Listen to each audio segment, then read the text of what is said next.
안녕하세요. 저는 이혼녀 꼬리표를 달기 전 과부가 되어버린 새댁입니다.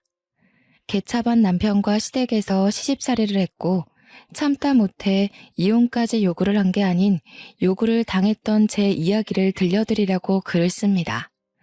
가진 것도 없는데 제 뒤를 지켜주는 부모가 없으면 그렇게 세상살이가 지옥 같다는 걸 느꼈어요. 그걸 어릴 때만 해도 몰랐습니다. 미혼과 기혼의 세상은 많이 다른 것 같아요. 미혼과 기혼의 차이에 큰 의미를 둔 적은 없는데 이혼을 하고 나서 제대로 알았습니다. 저는 기혼의 삶을 실패했지만 다시 시작하게 된 싱글의 삶이 저한테 더 잘 맞는 것 같아요. 비록 기혼을 선택하는 실수를 저질렀어도 다시 싱글로 돌아온 것에 된 것에, 그리고 이전의 미혼 삶보다 더 윤택한 조건으로 싱글이 되었다는 것에 그 실수가 용서가 됩니다. 지금부터 저의 개차반 시댁 이야기를 간추려서 들려드릴게요. 저는 평범한 가정에서 태어나 평범하게 자란 막내딸입니다. 제 위에는 친오빠 하나가 있고 엄마 아빠는 늘 우리 남매에게 사랑을 주는 부모였어요. 부모님은 저희 앞에서 다투는 법이 없으셨고 부모님의 훌륭한 훈육 덕분에 우리 남매 사이도 참 애틋하고 사랑이 가득했어요. 이런 행복한 가정이 깨트려진 건 친정 부모가 돌아가시면서부터였는데요. 제 생일날 가족끼리 놀이공원을 갔을 때입니다. 제 나이는 당시 초등학생이었어요. 쉽게 일어날 수 없는 사고가 왜 하필 우리 부모님한테 일어난 건지 하늘을 많이 원망했습니다. 한 놀이기구가 고장이 나서 멈추는 바람에 일어난 사고였고 119를 불러 사람들을 대피시키던 중 3쌍 정도의 부모님들이 우리뿐만 아니라 아이들 먼저 기구에서 내려주는 걸 돕고 있었어요. 그런데 아이들이 다 내리자마자 기구가 버티지 못하고 쓰러졌죠. 하늘에서는 기다렸다는 듯이 어른들을 뿌연 연기 속으로 전복시켰습니다. 그렇게 저는 부모님을 잃게 된 겁니다. 하늘에서 천사가 필요하면 착한 사람들을 일찍 데려간다던데, 그래서 우리 부모님이 하늘 일을 하러 가게 된 거라고 친오빠가 어린 저더러 그렇게 얘기해 준 적이 있었어요. 오빠도 힘들었을 텐데 어린 저를 위해 제 앞에서만큼은 눈물을 보인 적이 없었습니다. 적어도 제 기억으로는요. 친오빠도 당시 중학생으로 어렸던 나이인지라 어쨌든 우리 둘 다 부모님의 죽음을 실감하기가 너무 어려웠어요. 친척들이 우리를 거둬줬는데 선심 좋은 친척들의 보살핌이 아니었다면 다시 일어서는 게 더 고역이었을지 모릅니다. 저희 남매는 친척 덕분에 성인까지 나름 잘 먹고 잘 살았어요. 친오빠는 제 앞에서 티를 안 냈을 뿐 오빠 나름대로 상처가 컸는지 부모님 사망의 트라우마 때문에 구급대원이 되었습니다. 저는 오빠의 뒷바라지로 인해 대학 4년제를 다녔고요. 친오빠는 저를 자기 딸처럼 키우듯 많이 지원을 해줬습니다.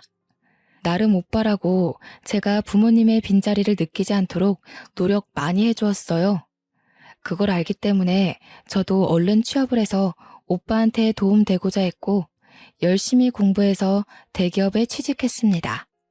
대기업에서 받은 봉급을 모아 오빠에게 빚진 돈을 갚으려 했으나 친오빠가 혼을 내는 바람에 할 수 없이 혹시 모를 일을 대비해 돈을 모아두기만 했어요. 부모님이 없는 세상에서 살아야만 하는 건 정말 지옥이나 다름없는 일이었지만 이보다 더 지옥 같은 일이 있다고는 상상하지 못했습니다. 그게 바로 결혼이었어요. 다들 이렇게 사는 건지 결혼을 하면 당연히 감수해야 되는 건지 그건 모르겠습니다. 그냥 저한테는 결혼이 다신 가고 싶지 않은 길이라는 거예요. 왜 제게 또 시련이 닥치는 걸까? 행복하고자 한 결혼에서 왜 그런 불행이 찾아오는 걸까요? 지난 날을 돌이켜보면 너무 후회스럽지만 못 가본 길에 대해 흔들리는 건 어쩔 수 없는 사람의 본능이 아닌가 싶습니다. 그래도 지금 글을 쓰고 있는 이 시점에선 모든 걸 다 잘 회복 중에 있네요. 제가 남편을 만난 건 같은 사내에서였습니다. 남편은 저와 같은 기수로 입사하였고 저보다 2살이 많았어요. 남편은 제 가정사를 알고도 따뜻하게 위로를 해준 사람입니다. 당시 제가 부모님 돌아가시고 공부에만 미쳐서 살다 보니까 연애를 해본 적이 없는데요. 대시하는 남자들이 있었다고 해도 관심이 없어서 다 쳐내기만 했어요. 그런데 어느 날 친오빠가 저한테 그런 말을 해주더라고요. 오빠는 네가 결혼해서 가정을 꾸릴 때까지 결혼할 생각 없어. 내가 널 혼자 두고 어떻게 다른 가정을 만들어. 그런 말을 듣고 당시에는 제가 오빠에게 가장 큰 담례를 할 수 있는 것이 결혼이라 생각했습니다. 그래서 마음 맞는 사람이 있으면 결혼을 하고 싶었고 그 뒤부터 자연스레 오는 기회들을 거부하지 않고 남자들의 태도를 지켜봤습니다. 단지 남편을 알기까지 마땅히 결혼을 하고 싶었던 남자가 없었을 뿐이라 결혼을 하지 않은 것도 있었나 봐요. 남편과 사적인 만남이 늘어갈수록 이 사람이다 싶더라고요. 남편이 제게 상냥하고 제 말이라면 다 들어줄 것처럼 모든 걸 다 해줬는데 그런 물질적인 선물보다 제가 남편에게 끌린 건 다른 부분에 있었습니다. 부모님 없는 고아 신세인 저처럼 남편 또한 가정사의 아픔이 있었다는 거예요. 시부모가 재혼 사이라는 겁니다. 재혼 과정에 대한 자세한 내막은 시부모가 말을 안 해줘서 남편도 잘 모른다고 하더군요. 자기 아빠의 재혼이면 무슨 사정인지 모를 수가 없는데 그땐 제가 너무 순진해서 남편을 고지곳대로 믿었습니다. 결혼을 했는데 시부모는 제가 부모 없는 것에 대해 별다른 거부감은 안 보였습니다. 물론 그렇다고 자기 아들의 짝으로 저를 환영을 하는 것도 아니었어요. 지금 생각해보면 제가 고아라서 마음에 안 들었지만 집을 해왔기 때문에 시부모가 아무 말 안 하지 않나 싶어요. 남편 쪽이 저보다 훨씬 잘 사는 형편인지라 친오빠 말로는 집이라도 해가야 무시 안 받는다고 하더라고요. 그래서 제 형편에 굳이 무리해서 오빠의 도움을 또 받아 집을 해간 거였습니다. 그것도 강남의 좋은 아파트로요.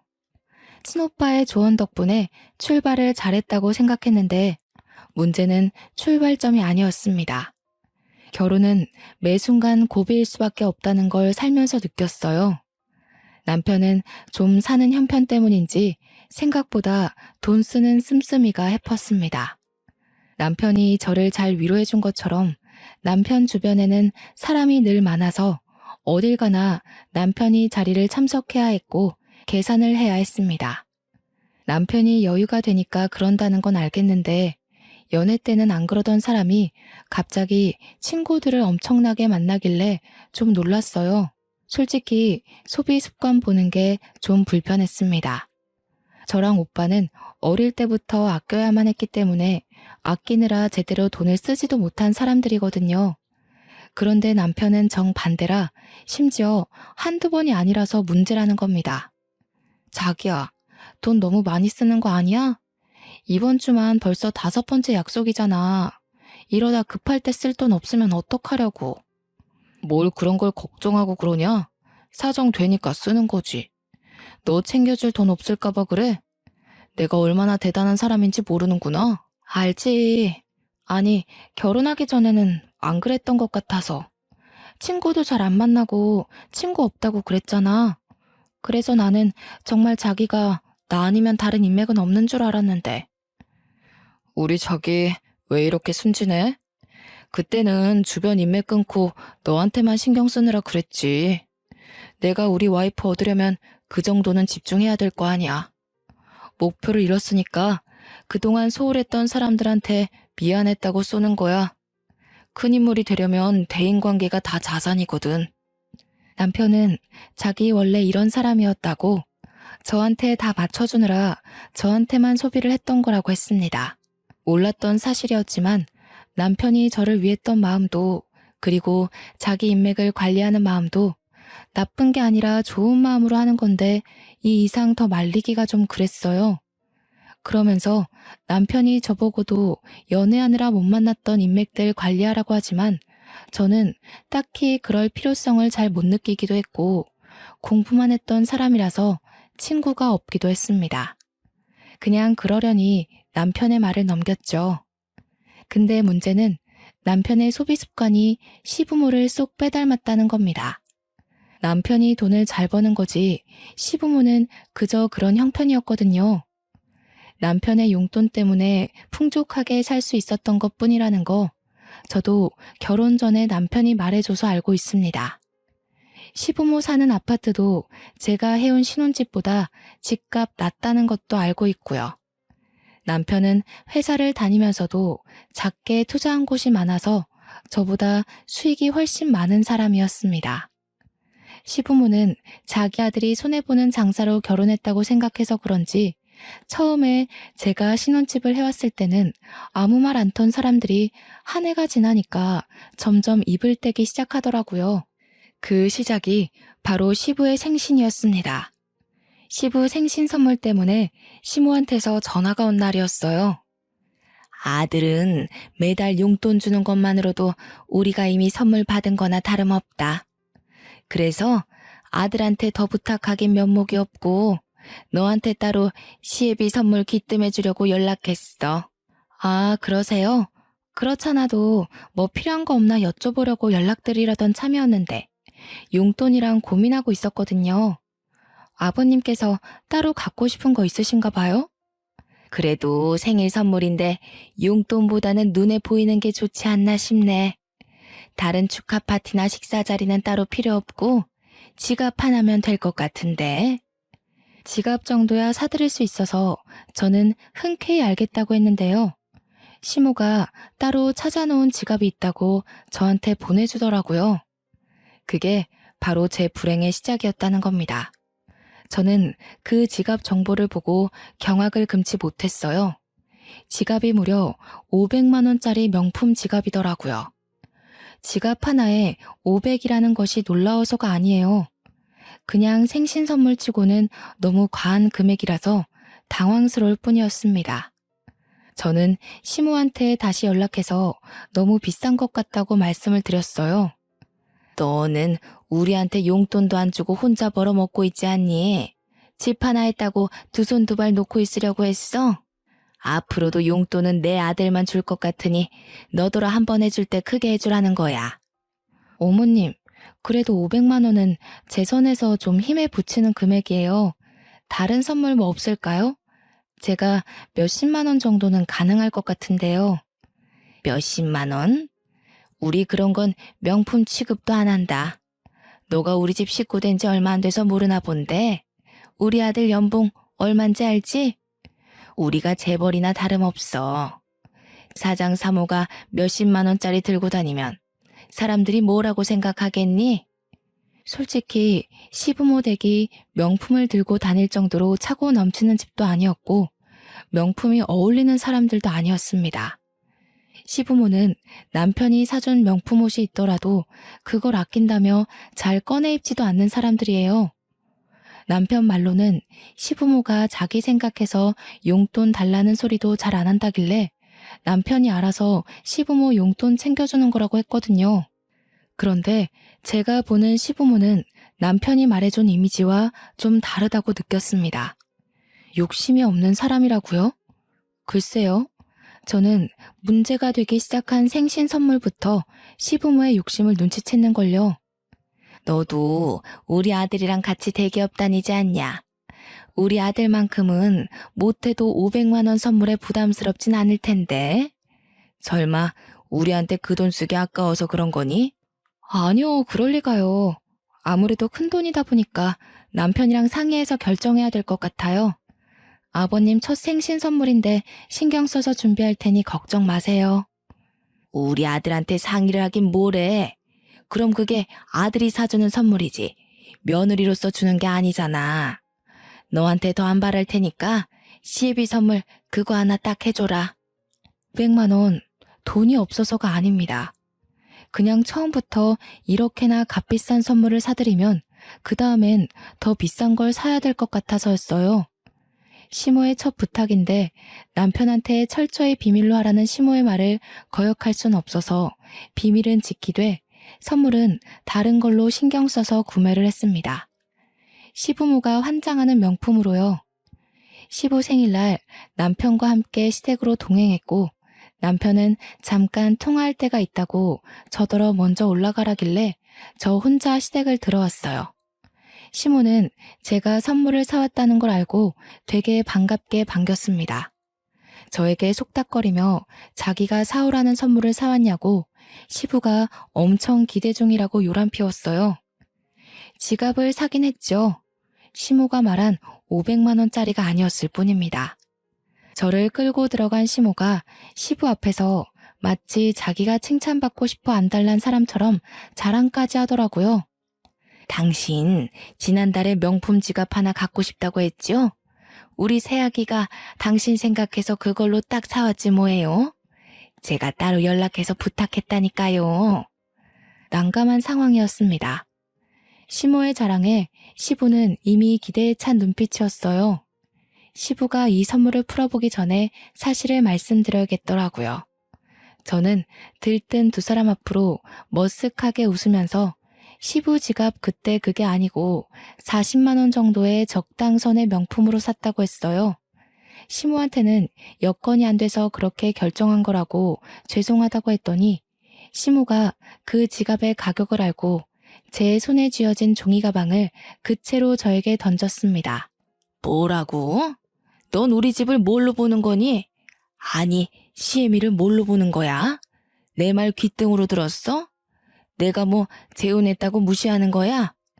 네 시애비가 어떤 사람인데 이런 싸구려를 갖다 줘?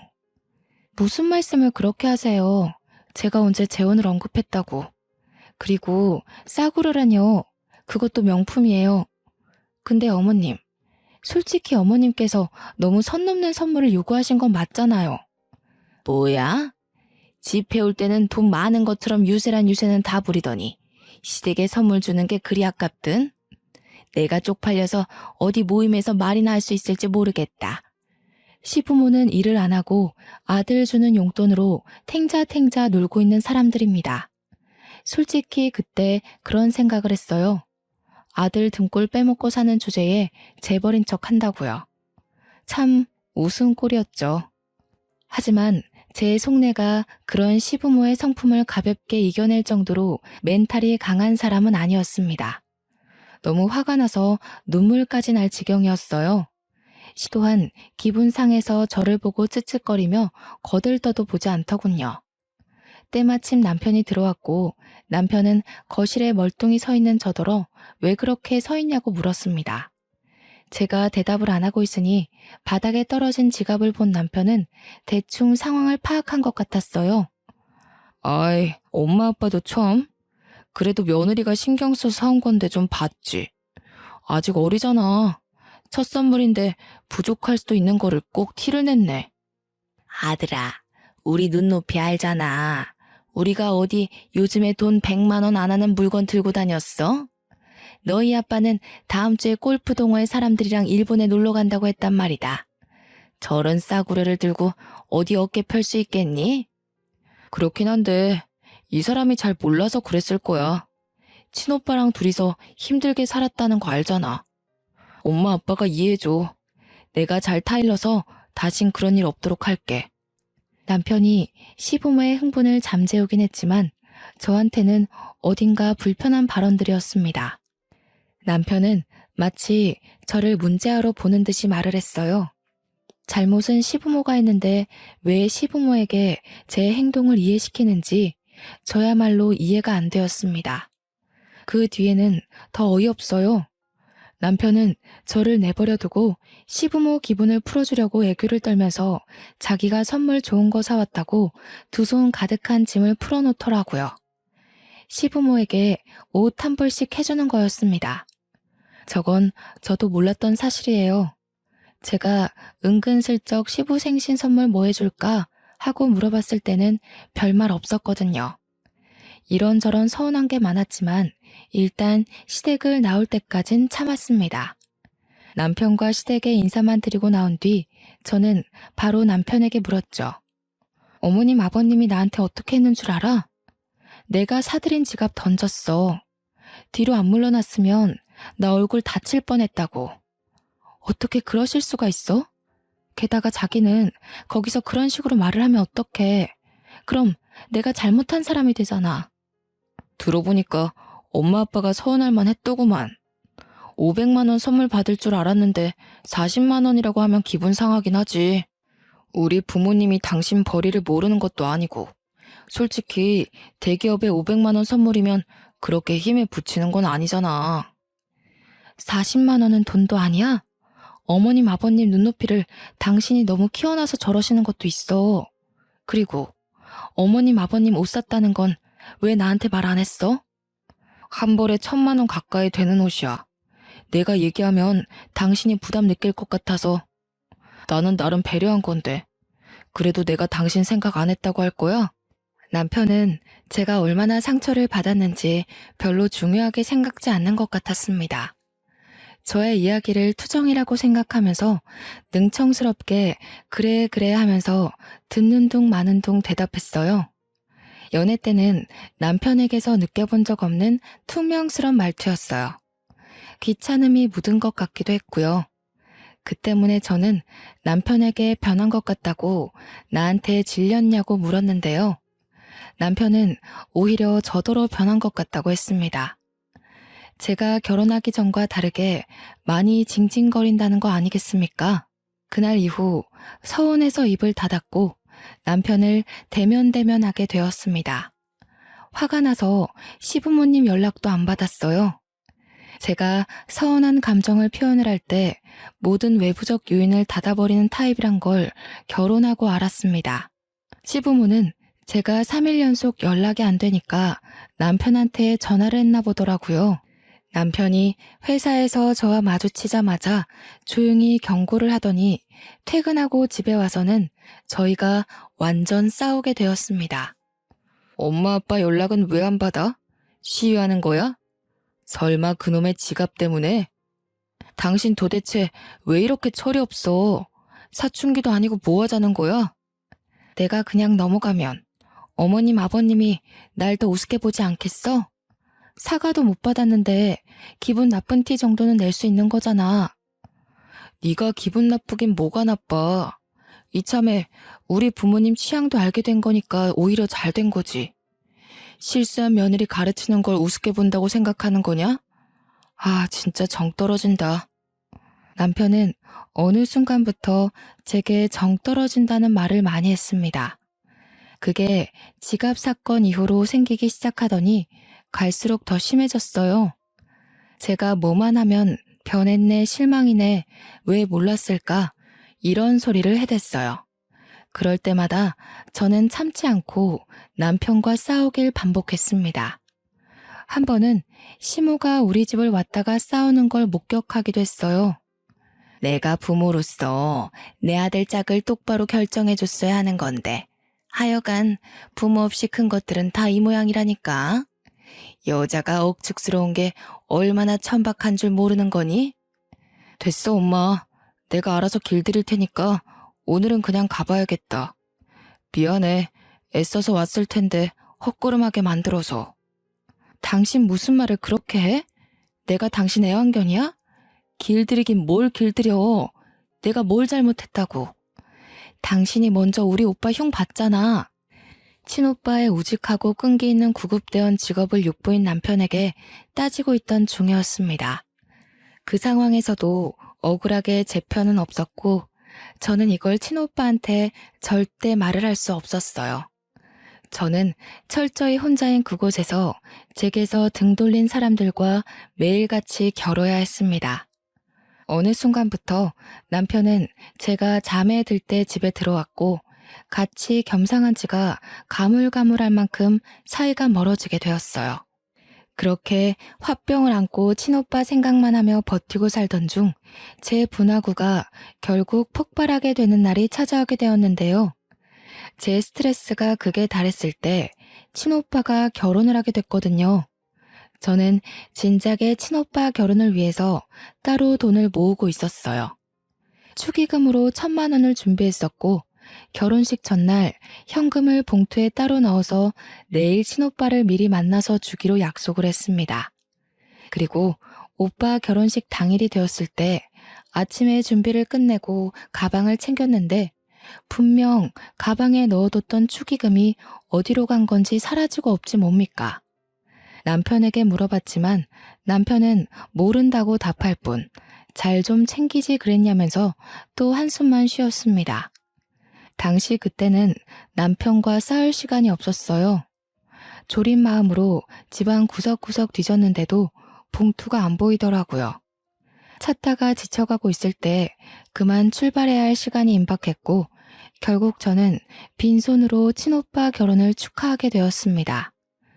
친오빠에게 축의금 사정을 얘기하고 미안하다 했더니 오빠가 자기는 괜찮은데 그 돈 어떡하냐고 다시 한번 잘 찾아보라고 위로해 주더군요. 그래서 집에 가서 다시 찾아봤습니다. 며칠을 찾아도 없어서 결국 포기를 해버렸는데 한날 시부모 집 근처에 갔다가 경비원이랑 얘기 중인 시부를 발견했어요. 시부가 경비원에게 지난번 문제를 일으켰던 500만 원 명품 지갑을 들고 있더라고요. 경비원에게 자랑을 하고 있었습니다. 그런데 왜 그 순간 지난날 잃어버린 축의금이 떠올랐을까요? 저는 시부에게 다가가 시부한테 지갑 사셨네요 라고 슬쩍 물었는데 소스라치게 놀란 시부가 뜻밖의 성질을 부리는 거 아니겠습니까? 그리고는 불이 나게 도망치듯 집으로 들어가길래 저도 황급히 쫓아갔습니다. 밖에서 며느리 만났어. 하필 내가 경비한테 지갑 얘기하고 있다가 그걸 얘가 봤지 뭐야. 우리가 자기 돈 슬쩍 한 걸 눈치채면 어떡해? 에이, 어디 1,000만 원이 자기만 있나? 그리고 눈치채면 어때요? 우리한테 10원 한 장 쓰는 것도 아깝다고 하는 며느리니 이렇게라도 시부모로서 용돈을 받아야지. 현관문이 스무스하게 닫히고 있었는데 완전히 닫히기 전 뛰어들어갔던지라 제가 집안에서 듣고 있었다는 걸 시부모가 몰랐던 모양입니다. 제 돈의 행방을 알게 된 저는 시부모를 큰 소리로 부르면서 버럭 언성을 높였어요. 놀란 시부모가 나자빠지려다 말았는데 이날이 바로 제 분화구가 폭발한 날입니다. 어떻게 그러실 수가 있어요? 저희 집에 몰래 들어와서 제 가방을 뒤지신 거예요? 도둑이세요? 당장 돈 돌려주세요. 안 주시면 경찰에 신고할 거예요. 뭐야? 인정머리 없는 것. 네가 하도 짠순이처럼 돈 아끼니까 우리가 알아서 좀 용돈 탔다. 그러게 네가 우리한테 신경 쓰는 티라도 냈으면 우리가 이렇게까지 했겠어? 죄송하다고 고개 숙이지는 못할 망정 내가 이걸로 도둑 소리까지 들어야 되겠니? 네, 완전 개도둑이죠.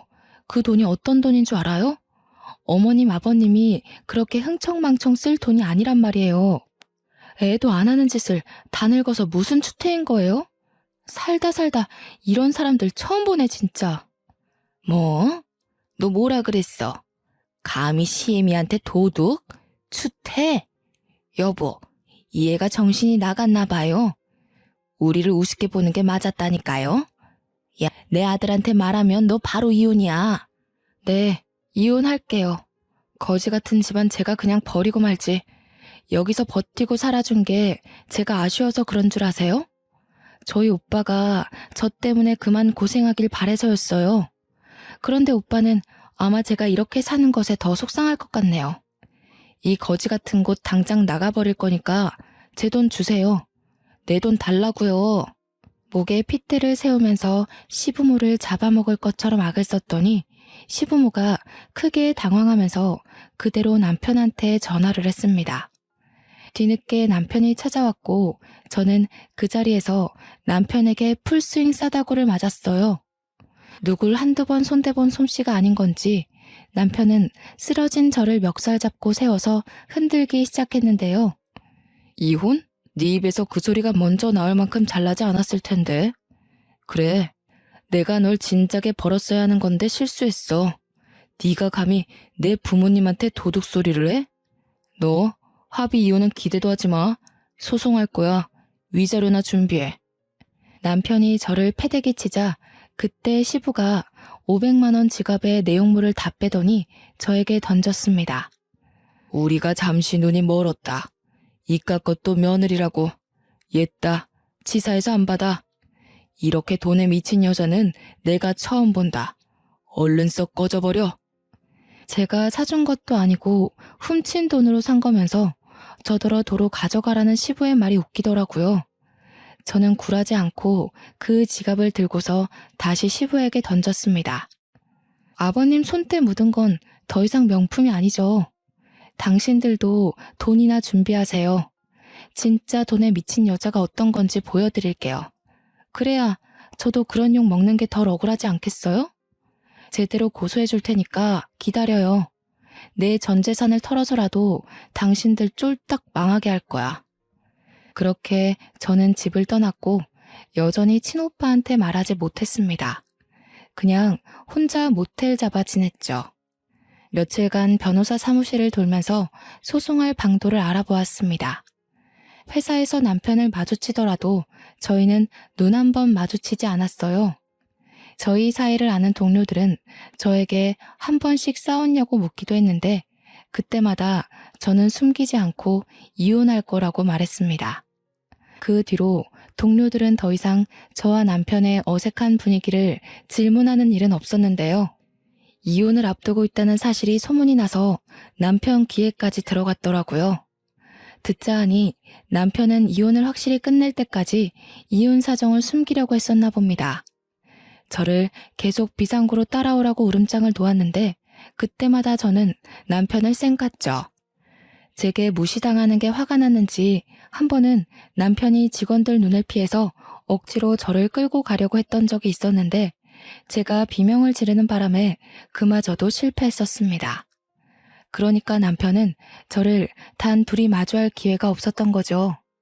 그 상황에서 저는 매일같이 변호사와 면담을 하면서 소송 준비를 철저히 했어요. 그러나 이게 무슨 날벼락인 건지, 아니 이걸 내게 돈벼락이라고 해야 되는 건지 모르겠는데 저는 어느 날 충격적인 소식을 듣게 되었습니다. 남편이 회사 비상구 계단에서 굴러떨어지는 바람에 사망했다는 거 아니겠습니까?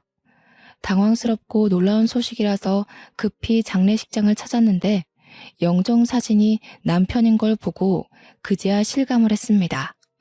네가 어디라고 여길 찾아와? 이게 다 너 때문이야. 네가 우리 집 며느리로만 안 들어왔어도 내가 우리 아들을 잃는 일은 없었어. 내 아들 살려내.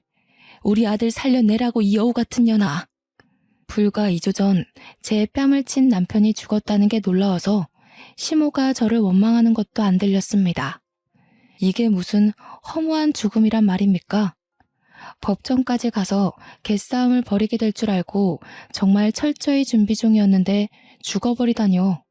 이건 저와 변호사님이 준비 못했던 변수였습니다. 그때 멍 때리고 있는 제게 시부가 나타나 밀치면서 불결하니까 꺼지라고 욕을 했어요. 집안에 제가 들어와서 망했다고 하면서 울부짖었습니다. 그 정신없는 와중에 순간적으로 제 눈에 들어온 사람이 있었는데요. 직장 동료들 틈에 껴서 조용히 음식을 먹고 있는 젊은 여자였습니다. 그쪽 사람들은 남편 동료 직원이기도 하면서 저의 동료이기도 했기에 몇몇은 저랑 알고 있는 사이였어요. 제가 시부모의 원망을 받고 있을 때 정확히 저와 눈이 마주친 여자였는데 일순간 어딘가 모르게 쎄한 기분이 들더라고요. 그 젊은 여자의 눈빛과 표정이 남편의 죽음을 슬퍼한다고 보기엔 어려웠고 심지어 저를 업신여기는 듯한 분위기를 풍겼습니다. 왜 그런가 했더니 다 이유가 있었더라고요. 남편이 사망했고 저희는 이혼 처리가 안 된 상황이었기에 남편 재산이 제게 상속됨과 동시에 남편 사망보험금마저 제 앞으로 되어 있어서 그 보험금까지 모조리 제게 떨어졌지 뭡니까. 남편이랑 신혼 초일 때 서로 사랑하는 마음에 사망보험금 수익자로 서로의 이름을 써서 계약했거든요. 이 때문에 저는 수익자를 당장 친오빠 쪽으로 돌려놓는 대비를 하기도 했네요. 그런데 이 사실을 알게 된 시부모가 제게 소송을 하는 건 충분히 이해가 되는데 저를 찾아온 또 다른 사람이 있었어요. 바로 장례식에서 본 젊은 여자였죠. 장례식에서 저를 불쾌한 시선으로 쳐다보던 이유가 다 남편 재산 때문이었더군요. 뻔뻔하시네요. 우태 씨랑 하루가 멀다 하고 다퉈놓고 우태 씨 목숨값을 가질 자격이 있다고 생각해요? 그 돈 원래 제 거예요. 우태 씨가 다 제 앞으로 돌리겠다고 했었거든요. 역시나 이 여자는 다름 아닌 남편의 상간녀였던 겁니다. 남편이 제게 정 떨어졌다고 주구장창 얘기할 때부터 시작했던 사이인 듯 했습니다. 그걸 눈치채자마자 저는 몰래 휴대전화 녹음기를 재생했어요. 이미 제 주머니로 떨어진 돈은 수두룩했지만 아직 혼내줄 사람이 더 있는 것 같았거든요. 우태 씨, 사고 나기 직전까지만 해도 나랑 있었어요. 나랑 매일 비상구 계단에서 만났거든요. 우태 씨는 사모님한테 마음 뜬 지 오래예요. 사모님이랑 이혼하는 것도 저는 진작에 알고 있었어요. 갑자기 일이 틀어지는 바람에 우태 씨가 재산이나 보험금을 저한테 못 돌린 거라고요. 그러니까 염치 없이 그 돈 다 먹을 생각하지 마시죠. 주인도 아니면서. 솔직히 자격 없잖아요. 그러게요. 본부인이라면 남편이 바람피는 것 정도는 눈치챌 수 있어야 했는데 제가 본처로서 부족했어요. 그렇다고 이렇게 친히 찾아와서 도와줄지는 몰랐네요. 근데 남의 돈 탐내기 전에 자기 수중에 돈이나 잘 지켰어야죠. 그렇게 텅텅 빈머리로 어떻게 우리 회사 합격했는지 모르겠네요. 어쨌든 자백 감사해요. 저는 그대로 상간녀에게 녹음 사실을 밝혀준 뒤 비상구를 나왔습니다. 남편 회사 자리를 찾아가 뒤져 상간녀의 흔적을 더 찾았어요. 주변 동료들은 제가 그래도 아직 와이프 입장이다 보니까 남편 자리 뒤지는 걸 유품 정리하는 걸로 생각하더라고요. 그 덕에 저는 편하게 상간녀의 흔적을 다 찾아낼 수 있었습니다. 손쉽게 상간녀 소송을 진행했고 시원하게 마무리가 될 줄 알았던 시점에 시부모가 저를 막 고소했더라고요. 자기 아들 재산이 왜 저한테 다 떨어지는 거냐고 부당하다고 소송을 한 거 아니겠습니까? 하지만 그건 어거지였을 뿐 당연히 기각될 수밖에 없었습니다. 억울하다고 하더라도 법적으로 제가 상속순위 1위인 건 사실이었으니까요. 이도저도 안 되니까 끝내 자신들의 처지를 인정하고 만 시부모는 이제 저한테 눈물로 호소를 하기 시작했습니다. 제발 새아가, 우리는 아들 없으면 먹고 살 돈이 없어. 우리 이대로 굶어 죽는다고. 아들이 생활비 다 대줬는데 네가 다 가져가 버리면 우리는 뭘 먹고 살겠니? 부탁이다. 제발 우리 아들 재산 좀 돌려다오. 재벌 사모라고 큰 소리 치셨잖아요. 재벌이 되려면 아들 돈이 없어도 두 분이 떵떵거릴 수 있어야 하는 거 아닌가요? 보세요. 두 분은 그냥 돈 껍데기만 걸치고 있던 거지였던 거예요. 돈 100만 원 안 되는 물건은 취급도 안 한다고요? 그 돈 100만 원이 누구한테는 목숨값이기도 하고 밥값이기도 하고 병원비가 될 수도 있는 가치예요. 이번 기회에 정신 좀 차리셨으면 좋겠네요. 안다 알아. 우리가 진짜 잘못했다는 거 알아. 평생 반성하면서 살 테니까 한 번만 용서해주면 안 되겠니? 네가 이번만 우리를 도와준다면 더는 며느리 욕하는 일은 없을 거다. 제가 며느리 내려놓은 지가 언젠데요. 저는 차라리 두 분이 제 욕하시는 게 편했어요. 덕분에 모질게 떼어낼 수 있으니까요. 1,000만 원 훔쳐간 거 도둑으로 신고 안 하는 게 제가 보여줄 수 있는 최대한 자비예요. 아드님 재산은 1,000만 원 훔친 이자로 받았다고 생각할게요. 두 분이랑 아드님이 제게 상처 준 이자까지 같이요. 그대로 시부모를 돌아서 나온 저는 이 모든 사실을 알리기 위해 어쩔 수 없이 친오빠를 찾아갔습니다. 새언니가 차려주는 밥을 먹으면서 아직 퇴근 못한 친오빠를 기다리고 있었어요. 그래서 저는 새언니한테 제 사정을 먼저 말했습니다. 새언니는 그동안 제가 친오빠한테 털어놔야 할 고민을 대신 들어준 사람이에요. 제게 친언니처럼 늘 다정하고 신경 써주던 고마운 언니거든요. 아가씨도 참. 그래도 그런 큰일이 있었으면 오빠한테 말했어야죠. 혼자서 얼마나 고생했을까. 왜 나한테 그런 것까진 말 안 했어요. 내가 오빠한테 말할까 봐요? 언니가 말 안 할 건 알았지만 그냥 말 그대로 너무 큰일이었잖아요. 언니 임신했다는 거 아는데 제가 어떻게 그런 소리를 하겠어요. 그리고 제가 드릴 게 있는데요. 나중에 태어날 우리 조카 위해서 써주세요. 저는 새언니에게 5천만 원 용돈을 줬습니다. 새언니가 깜짝 놀라더니 안 받으려고 하는 걸 제가 고모가 될 건데 이렇게 꼭 해주고 싶다고 사정을 했어요. 새언니가 눈물을 보이면서 자기가 뭐 해준 것도 없는데 이렇게 큰 돈까지 받아서 미안하고 고맙다고 하시더라고요. 그리고 친오빠가 퇴근을 하고 왔을 때 새언니가 저 대신해서 차분한 음성으로 설명해 주었습니다. 친오빠는 새언니보다 더 몰랐던 저의 사정을 알고 살짝 언성을 올렸어요. 제가 걱정되었기 때문이었겠죠. 새언니의 다독거림과 저의 깊은 반성 때문에 오빠는 금세 놀랐던 마음을 가라앉히고 저를 안아줬습니다. 자기가 친오빠로서 물려준 게 잘못이라며 자기 탓을 했죠. 그리고 저는 새언니한테 5천만 원을 준 것처럼 친오빠에게 돈 얘기도 하였습니다. 친오빠 역시 새언니처럼 받기를 꺼려했지만 제가 혼자 이 돈 다 못 들고 있는다고 뭐든 자산을 남겨야 하지 않겠냐고 고집을 부리는 바람에 제 의견에 넘어가 줬어요. 남편 덕분에 순식간에 떼부자로 싱글이 된 저는 친오빠한테 빚졌던 마음을 갚는다고 오빠랑 새언니를 위해 더 큰 집을 계약했어요. 둘 다 운전을 할 줄 알기에 차도 한 대씩 사주었습니다. 결혼할 때 진작에 이러고 싶었는데 뒤늦게라도 베풀 수 있어 얼마나 다행이었는지 모릅니다. 지금 저는 친오빠 집에 얹혀 지내면서 새로 살 집을 알아보고 있어요. 친오빠랑 새언니가 집도 넓은데 그냥 같이 살자고 했으나 둘 사이를 방해하는 눈치가 없는 시누이가 되고 싶진 않았습니다. 그래서 근처에 집을 구하는 걸로 합의를 봤어요.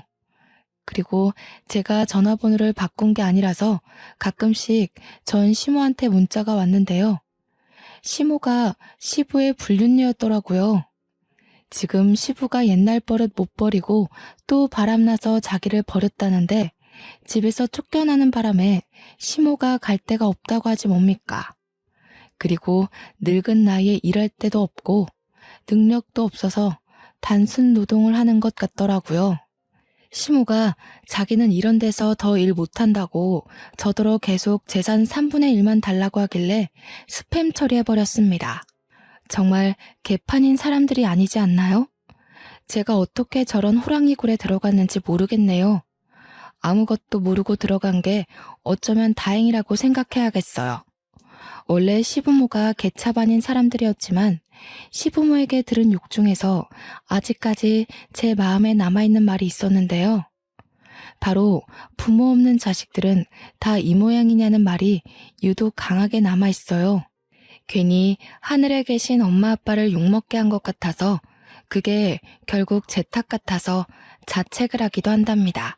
친오빠한테는 말 못한 상처라서 저 혼자 추스르고 이겨내야 되는데 청취자분들께서 응원 한마디씩만 해주실 수 있나요? 제가 한 번씩 약한 생각을 할 때가 있어서 이렇게 다른 사람들에게 억지로 위로를 끌어내네요. 그래도 지금은 이혼하기 전과 비교할 때면 제 앞에 또다시 기회가 온 거나 마찬가지 아니겠습니까? 저를 개털로 만들어버리겠다던 전 남편의 각오는 결국 자기네 식구들을 개털로 만드는 결과를 내버렸네요. 역시 신은 공평하다는 말이 괜히 나온 게 아니라고 봅니다. 앞으로 저는 새로운 주어진 기회를 감사히 생각하면서 더 열심히 살아보려고요. 길었던 제 이야기 시간 할애해서 들어주신 거 정말 감사드리고 모두 행복하시길 바랍니다.